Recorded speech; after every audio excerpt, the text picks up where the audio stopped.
Prokuroria e Vlorës ka vendosur që të sekuestroj 12 pasuri, të cilat kanë një vlerë totale prej 4 milion eurosh. Këto pasuri dyshohet se janë përfituar nga veprimtaria kriminale, çka ka bërë që pas hetimeve prokuroria t'i vendosi nën sekuestro. Prokuroria e Vlorës ka sekuestruar pasuri me vlerë rreth 4 milion euro në pronësi të shtetasit me inicialet PC, më konkretisht 2 djemve të tij, shtetasve me inicialet FC dhe EC, të cilët po hetohen për veprat penale, falsifikimi i dokumentave, si dhe pastrimi i produkteve të veprës penale, të parashikuara nga nenet 186 dhe 287 të kodit penal. Sekuestrimi u krye në kuadër të procedimit penal numër 25/2023, pas hetimeve që zbuluan një sër pasurish të luajtshme dhe të paluajtshme, për të cilat dyshohet se kanë origjinë të pajustifikuar. Me kërkesë të prokurorisë pranë gjykatës së shkallës së parë të jurisdiksionit të përgjithshëm Vlorë, u sekuestruan pasurit, truall me sipërfaqe 1600 m2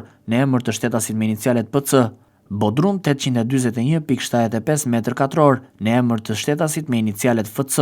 disa njësi shërbimi me sipërfaqe 36 deri në 324 m2 në emër të shtetasit me inicialet FC, 2 apartamente në emër të shoqërisë FSHPK, një ndërtesë 115 m2 në emër të shtetasit me inicialet FC. Prokuroria bën të ditur se hetimet vijojnë për të verifikuar burimet e pasurive dhe lidhjet e mundshme me aktivitetin kriminal. Burimet hetimore bëjnë me dije se me dyqanet dhe apartamentet e sekuestruara gjenden në pallatet që ka ndërtuar biznesmeni me inicialet FC, përkatësisht në lungomare dhe në rrugën e Portit. Theksojmë se sekuestrimi është i përkohshëm derisa gjykata e Vlorës të shprehet me vendim të formës së prerë për konfiskim të këtyre pasurive.